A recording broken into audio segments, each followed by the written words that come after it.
زبور 78۔ سرکشی کے باوجود خدا کی مہربانی۔ اے میری امت، میری تعلیم کو سن، میرے منہ کی باتوں پر اپنے کان لگا۔ میں تمثیل کے لیے اپنا منہ کھولوں گا اور قدیم زمانے کے اسرار بیان کروں گا۔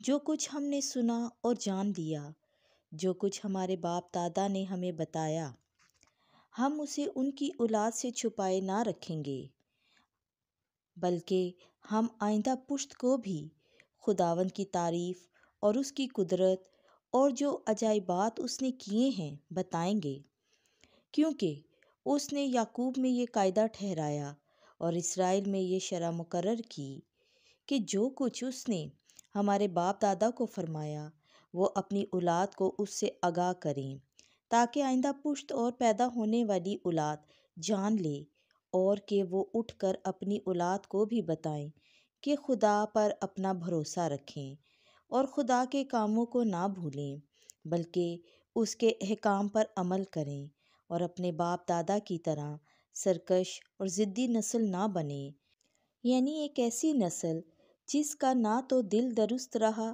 اور نہ روح ہی خدا کی وفادار رہی۔ بنی افراہیم کمان سے مسلح جنگجو لڑائی کے دن پسپا ہو گئے۔ انہوں نے خدا کے عہد پر عمل نہ کیا اور اس کی شریعت پر چلنے سے منکر رہے، اور وہ اس کے کاموں کو اور اس کے ان عجائبات کو بھول گئے جو اس نے انہیں دکھائے تھے۔ اس نے ملک مصر میں میدان سعون میں ان کے باپ دادا کے سامنے معجزات کیے، سمندر کو چیر کر انہیں پار لے گیا اور پانی کو تودے کی طرح کھڑا کر دیا۔ اس نے دن کو بادل سے ان کی رہبری کی اور رات بھر آگ کی روشنی سے۔ اس نے بیابان میں چٹانوں کو چیرا اور انہیں گویا سمندر سے خوب پانی پلایا۔ اس نے چٹان میں سے ندیاں جاری کیں اور دریا کی طرح پانی بہایا، تو بھی وہ اس کے خلاف گناہ کرتے گئے اور بیابان میں حق تعالیٰ سے سرکش رہے، اور انہوں نے اپنے دل میں خدا کو آزمایا جب اپنی خواہش کے مطابق خوراک مانگی، بلکہ وہ خدا کے خلاف بکنے لگے اور کہا، کیا خدا بیابان میں دسترخوان بچھا سکتا ہے؟ دیکھو، اس نے چٹان کو مارا تو پانی پھوٹ نکلا اور نہریں جاری ہو گئیں۔ کیا وہ روٹی بھی دے سکے گا یا اپنی امت کے لیے گوشت مہیا کر دے گا؟ بس خداوند سن کر قہر آلودہ ہو گیا اور یعقوب کے خلاف آگ بھڑک اٹھی اور اسرائیل پر غضب ٹوٹ پڑا، کیونکہ وہ خدا پر ایمان نہ لائے اور اس کی نجات پر بھروسہ نہ کیا۔ پر اس نے بادلوں کو حکم دے کر اور آسمان کے دروازے کھول دیے اور کھانے کے لیے ان پر من برسایا اور انہیں نان آسمانی عطا کیا۔ انسان نے فرشتوں کی روٹی کھائی اور اس نے رسد بھیج کر انہیں آسودہ کیا۔ اس نے آسمان پر پروا چلائی اور اپنی قدرت سے دکھنیری بہائی، اور اس نے ان پر گرد کی طرح گوشت اور ساحل کی ریت کی طرح بازودار پرند برسائے، اور یہ ان کی لشکر گاہ کے درمیان اور ان کے خیموں کے ارد گرد گر پڑے۔ پس وہ کھا کر خوب سیر ہوئے اور اس نے ان کی تمنا انہیں بخشی، پر وہ اپنی خواہش سے ہنوز باز نہ آئے، اور ان کا کھانا ان کے منہ ہی میں تھا کہ خدا کا غضب ان پر ٹوٹ پڑا، اور اس نے ان کے سب سے موٹے تازہ آدمی قتل کیے اور اسرائیل کے نوجوانوں کو مار گرایا۔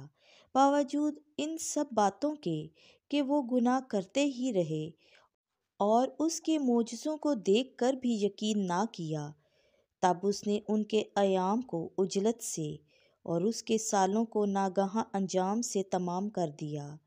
جب وہ انہیں قتل کرتا تو وہ اس کے طالب ہوتے اور رجوع ہو کر خدا کو تلاش کرتے تھے، اور انہیں یاد آتا تھا کہ خدا ہماری چٹان اور خدائے تعالیٰ ہمارا مخلص ہے، پر وہ اپنے منہ سے اسے فریب دیتے اور اپنی زبان سے اس سے جھوٹ بولتے تھے، کیونکہ نہ تو ان کا دل اس کی طرف درست رہا اور نہ وہ اس کے عہد ہی کے وفادار نکلے، مگر وہ رحم کر کے گناہ بخشتا اور انہیں ہلاک نہ کرتا۔ بلکہ بارہا اپنے غضب کو روک لیتا اور اپنے پورے قہر کو بھڑکنے نہیں دیتا تھا۔ اسے یاد رہتا تھا کہ یہ محض بشر ہے، یعنی گزرنے والی آہ کی طرح ہے جو واپس نہیں ہوتی۔ کتنی دفعہ انہوں نے بیابان میں اس سے سرکشی کی اور صحرا میں اسے ازردہ کیا۔ بار بار انہوں نے خدا کو آزمایا اور اسرائیل کے قدوس کو رنج دلایا۔ انہوں نے اس کے ہاتھ کو یاد نہ رکھا، یعنی اس دن کو جب اس نے انہیں مخالف کے ہاتھ سے چھڑایا، جب اس نے مصر میں اپنے کرشمے اور سائون میں اپنے عجائبات دکھائے اور ان کے دریاؤں اور ان کی ندیوں کو خون بنا ڈالا تاکہ وہ ان سے پی نہ سکیں۔ اس نے ان پر مکھیوں کے غول بھیجے جو انہیں کھا گئے اور مینڈک جنہوں نے انہیں ستایا۔ اس نے ان کی پیداوار کیڑے کو اور ان کی محنت کا پھل ٹڈی کو دے دیا۔ اس نے ان کے تاکوں کو اولوں کے اور ان کے گلر کے درختوں کو پالے سے مارا۔ اس نے ان کے گائے بیلوں کو اولوں کے اور ان کی بھیڑ بکریوں کو بجلی کے حوالے کیا۔ اس نے اپنا شدید غصہ، اپنا قہر اور غضب اور ایذا، یعنی فرشتگان ہلاکت کی فوج ان پر بھیجی۔ اس نے اپنے غضب کے لیے رستہ بنایا۔ اس نے انہیں موت سے نہ بچایا اور ان کے مویشی وبا کے حوالے کیے۔ اور اس نے مصر کے سب پلوٹھوں کو اور حام کے خیموں میں ان کی رجولت کے پہلے پھل کو مارا۔ تب وہ اپنی امت کو بھیڑوں کی مانند لے چلا اور بیابان میں گلے کی طرح ان کی رہبری کی، اور وہ انہیں سلامت لے گیا اور وہ نہ ڈرے۔ اور اس نے سمندر ان کے دشمنوں پر الٹ دیا اور انہیں پاک سرزمین میں لایا، یعنی اس کوہستان میں جسے اس کے دست راست نے حاصل کیا۔ اور اس نے قوموں کو ان کے سامنے سے نکالا اور کرہ ڈال کر ان کی میراث انہیں بانٹ دی، اور انہی کے خیموں میں اسرائیل کے قبائل کو بسایا۔ تو بھی انہوں نے اسے آزما کر خدا تعالیٰ کو غصہ دلایا اور اس کے قواعد کو نہ مانا، بلکہ اپنے باپ دادا کی مانند برگشتہ ہو کر بے وفائی کی۔ وہ دھوکہ دینے والی کمان کی طرح پلٹ آئے۔ انہوں نے اپنے اونچے مقاموں سے اس کا غضب بھڑکایا اور اپنی تراشی ہوئی مورتوں سے اسے غیرت دلائی۔ خدا نے سنا اور برہم ہو کر اسرائیل سے سخت متنفر ہوا، اور اس نے شیلو کے مسکن کو ترک کر دیا، یعنی اس خیمے کو جہاں وہ بنی آدم کے درمیان سکونت پذیر تھا۔ اور اس نے اپنی قوت کو اسیری میں اور اپنا جلال دشمن کے ہاتھ میں دے دیا۔ اس نے اپنی امت کو تلوار کے حوالے کیا اور اپنی میراث پر غضبناک ہوا۔ آگ ان کے نوجوانوں کو کھا گئی اور ان کی کنواریاں منسوب نہ ہوئیں۔ ان کے کاہن تلوار سے مارے گئے اور ان کی بیواؤں نے نوحہ نہ کیا۔